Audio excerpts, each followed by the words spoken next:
네, 지난 한 주간 있었던 정치 현안에 대해 이야기해보는 시간, 사정없는 5분 정치 토크, 사오정 시간입니다. 지난주 두 차례 대정부 질문이 열렸는데요. 역시나 조국 장관과 관련된 이슈가 줄을 이뤘죠. 네, 주말에는 대규모 촛불 집회가 열리며 조국 정쟁이 절정에 치닫고 있습니다. 명진의 김영진 교수와 함께 얘기 나눠보겠습니다.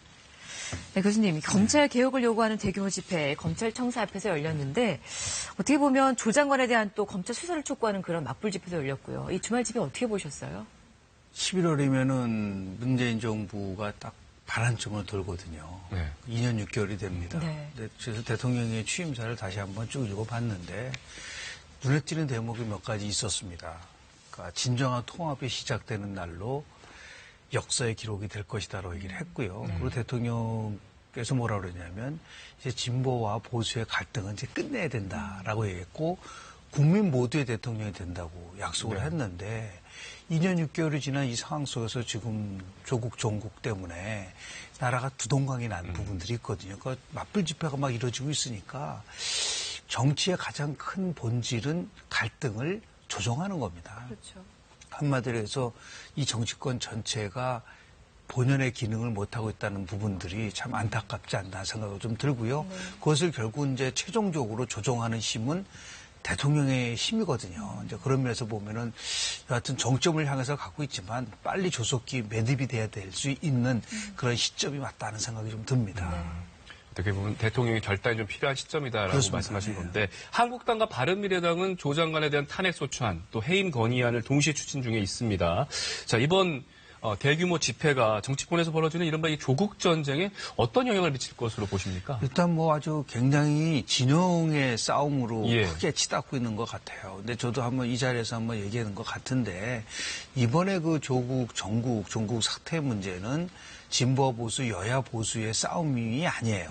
본질적으로 이게 정의와 도덕, 윤리 이런 싸움으로 갈 수밖에 없는 부분인데 이것을 너무 지나치게 진영의 논리로 가져가게 되면은 갈등이 끝이 없이 전개될 수밖에 없는 부분들이 있거든요. 그래서 대통령이 분명히 27일 날 특별 담화를 발표했잖아요. 예를 들어서 조국 장관과 관련된 부분은 사법 절차가 좀 진행되고 있기 때문에 어떤 결과가 나오냐에 따라서 결정되는 것이다. 이걸 어떻게 해석하냐에 달라질지는 모르겠지만 아마도 제가 볼 때 이번 주 내로 조국 장관 부인 정영심 동양대 교수의 검찰 소환과 그 이후의 사법적 절차 문제가 어떻게 매듭됐느냐에 따라서 이 조국 사태, 조국 정국은 1차적으로 변곡점을 맞지 않을까 생각을 좀 이번 합니다. 주가 분수령이다. 네네. 네.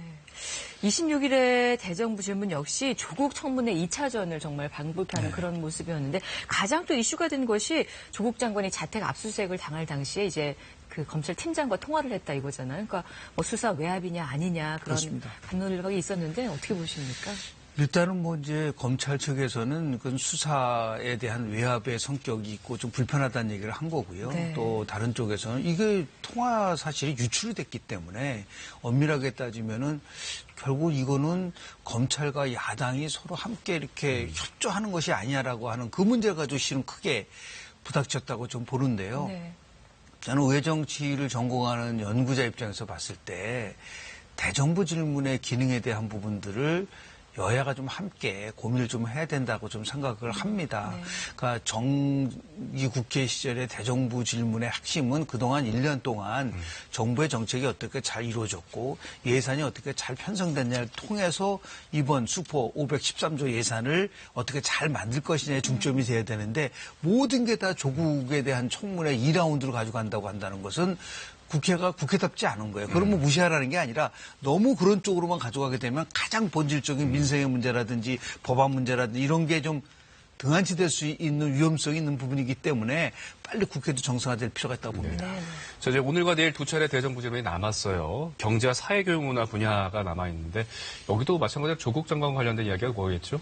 결국 바람직하지 않습니다. 지금 경제가 얼마나 어렵습니까? 아무리 뭐 일자리가 늘어난다 하더라도 뭐 쉽게 표현하면은 우리가 장기 침체로 빠져드는 게 아니냐라고 한다면 대안을 중심으로 격돌을 해야 될 필요가 있다고 좀 보고요. 이것을 통해서 결국 국민들이 어느 정당이 실질적으로 가장 자신에게 와닿냐를 그걸 토대로 해서 내년도 선거에서 투표를 할 수 있는 부분들이 있기 때문에 투쟁만으로 모든 게 해결되지 않고 분노만으로 세상을 바꿀 수는 없습니다. 그러니까 대안과 정책을 통해서 그런 어떤 나름대로의 국민에게 희망을 줄 수 있는 대정부 질문이 됐으면 좋겠다는 말씀을 좀 드립니다. 네, 오늘 말씀 여기까지 듣겠습니다. 고맙습니다. 네, 고맙습니다.